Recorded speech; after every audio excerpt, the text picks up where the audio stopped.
علم و ادب کی دنیا کا ایک اور معتبر نام اخلاق احمد، جو کہ سینئر صحافی، افسانہ نگار، کئی کتب کے مصنف ہیں۔ آپ طویل عرصے تک مشہور اردو رسالہ اخبار جہاں کے ایڈیٹر رہے۔ انہیں دعوت دے رہی ہوں، اخلاق احمد صاحب تشریف لائیں اور اپنے خیالات سے ہم سب کو نوازیں۔ جناب شاداب احسانی صاحب، آخری مقرر وہ ہوتا ہے جس کو حاضرین یوں دیکھتے ہیں جیسے دشمن کو دیکھ رہے ہیں،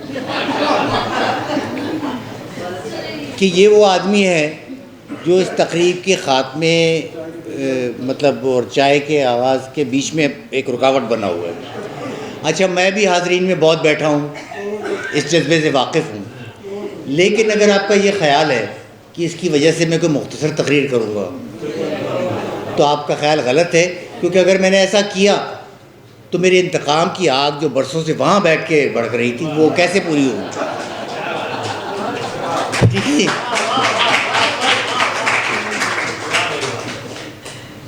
اچھا جی، عارف افضال عثمانی صاحب کو بہت مبارکباد کتاب کی تو خیر ہے ہی، ایک مبارکباد یہ بھی ہے کہ آج کی اس تقریب میں ایسے نگینے لوگ، ایسے جواہر موجود ہیں۔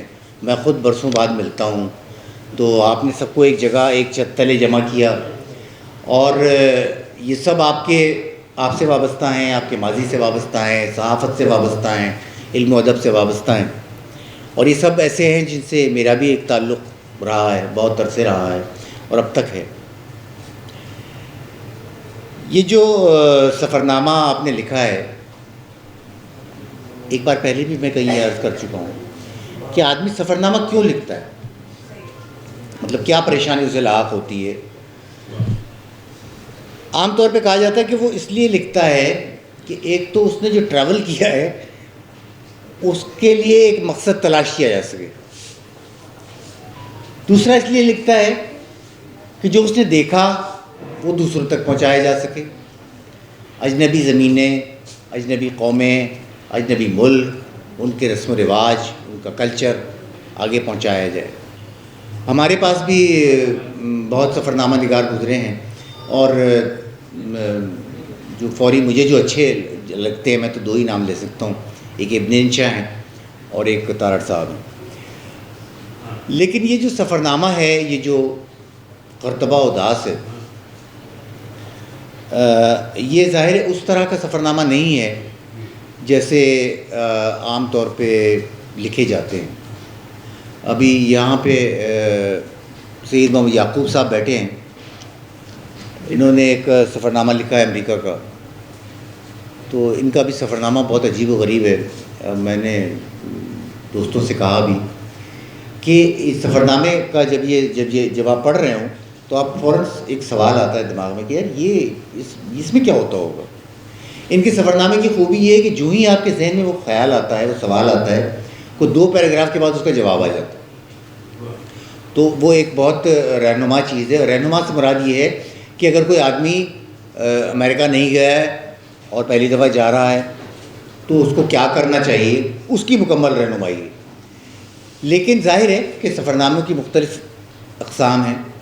آپ کا جو سفرنامہ ہے یہ مجھے لگتا ہے ایک لطف لینے والا سفرنامہ ہے اور چیزوں کو فیل کرنے کا سفرنامہ ہے۔ یہ قرطبہ سے ہماری جو ایک ذہنی وابستگی ہے وہ بہت عجیب ہے، اور جس جگہ کا آپ ذکر کر رہے ہیں، آپ نے تو اس کا نہیں ذکر کیا، اور اس سے بھی زیادہ تکلیف دہ باتیں ہیں کہ ہم نے کوئی 700-800 برس حکمرانی کی مسلمانوں نے، اور اب اس بات کو بھی ختم ہوئے کہ 500-550 سال ہو چکے ہوں گے۔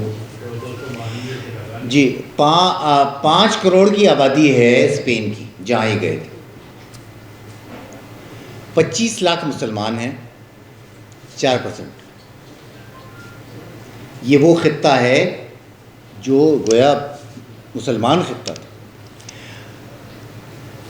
1300 مساجد ہیں رجسٹرڈ، ان رجسٹرڈ کی بات نہیں کر رہا، مساجد کا تو جال ہے، اور ان میں سے بیشتر ایسی ہیں کہ بس وہ ایک عمارت ہے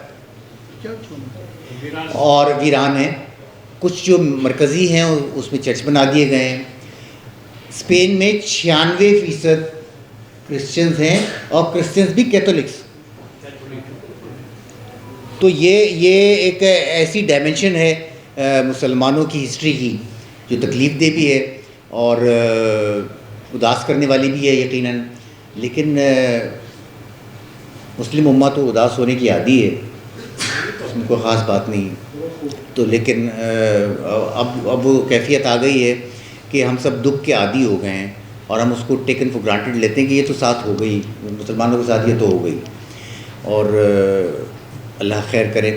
تو عارف افضال عثمانی آپ کو بہت مبارک ہو, آپ نے یہ کتاب لکھی. کتاب نہیں پڑھی جائے گی یہ میں آپ کو پہلے سے بتاتا ہوں, ٹھیک ہے.